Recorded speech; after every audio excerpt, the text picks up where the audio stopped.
Soldiers సంవత్సరాల పాటు bombings తోనూ ఫైరింగ్స్ తోనూ యుద్ధాలు చేసి రిటైర్ అయ్యి ఇంట్లో ఉంటే సడన్ గా వచ్చే సైలెన్స్ ఉంటుంది చూడు, అది అప్పటిదాకా వాళ్ళు చూసిన వైలెన్స్ కంటే భయంకరంగా ఉంటుంది.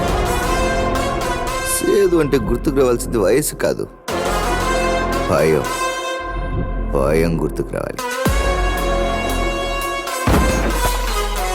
మరి దీనికి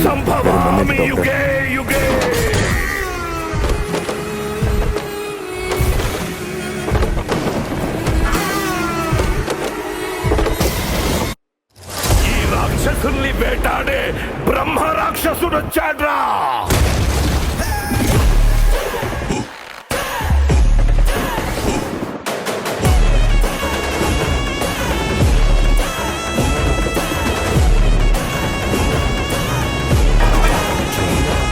మంచివాడిని, చాలా మంచివాడని చెప్తుంది, కానీ చెడ్డవాడిని.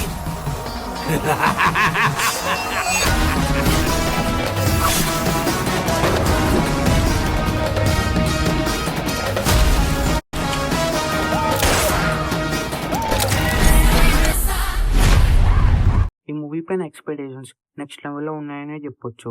రీసెంట్గానే మూవీకి సంబంధించిన టీమ్ని కూడా రిలీజ్ చేశారు. టీమ్ రిలీజ్ అయిన తర్వాత బ్లాక్ బస్టర్ రెస్పాన్స్ వస్తుందనే చెప్పొచ్చు. మెయిన్గా ఈ మూవీకి ఏఆర్ రెహమాన్ గారి బ్యాక్గ్రౌండ్ స్కోర్ నెక్స్ట్ లెవెల్లో ఉంది.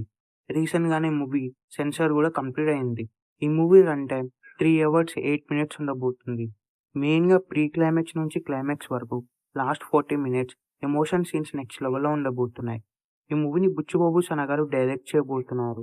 ఈ మూవీ స్టోరీని రియలిటీని బేస్ చేసుకొని బుచ్చిబాబు సన గారు ఈ మూవీని డైరెక్ట్ చేయబోతున్నారు. మెయిన్గా ఈ మూవీ ఎమోషనల్ టచ్ నెక్స్ట్ లెవెల్లో ఉండబోతుంది. అలాగే ఈ మూవీలో యాక్షన్ సీక్వెన్సెస్ కూడా ఉండబోతున్నాయి. ఈ మూవీలో అనసూయ గారు ఇంపార్టెంట్ క్యారెక్టర్లో యాక్ట్ చేయబోతున్నారు. అనసూయ గారికి రామ్ చరణ్ గారికి మధ్యలో వచ్చే సీక్వెన్సెస్ నెక్స్ట్ లెవెల్లో ఉండబోతున్నాయి.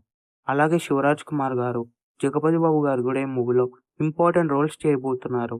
రీసెంట్గానే జగపతి బాబు గారికి సంబంధించిన ఫస్ట్ లుక్ అలాగే టీజర్ కూడా రిలీజ్ అయింది. అలాగే శివరాజ్ కుమార్ గారు ట్రైలర్లో మనం చూడొచ్చు. ఈ మూవీలో జాన్వీ కపూర్ హీరోయిన్గా యాక్ట్ చేస్తుంది.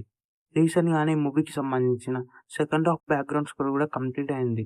ఏఆర్ రెహమాన్ గారి సాంగ్స్ బీజిఎమ్స్ ఎలా ఉంటాయో మనందరికీ తెలిసిందే. ఈ మూవీలో కూడా నెక్స్ట్ లెవెల్లో ఉండబోతున్నాయి.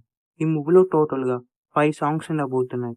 రీసెంట్గానే ఈ మూవీకి సంబంధించిన అన్ని సాంగ్స్ రిలీజ్ అయ్యాయి. అన్ని సాంగ్స్ కూడా ఇన్స్టెంట్గా చార్ట్ బస్టర్ అయ్యాయనే చెప్పొచ్చు. ఈ మూవీ థియేటర్స్లో రిలీజ్ అయ్యి బిగ్గెస్ట్ బ్లాక్ బస్టర్ అవ్వాలని కోరుకున్నాం. ఈ వీడియో మీకు నచ్చినట్లయితే లైక్ చేసి షేర్ చేసి ఇలాంటి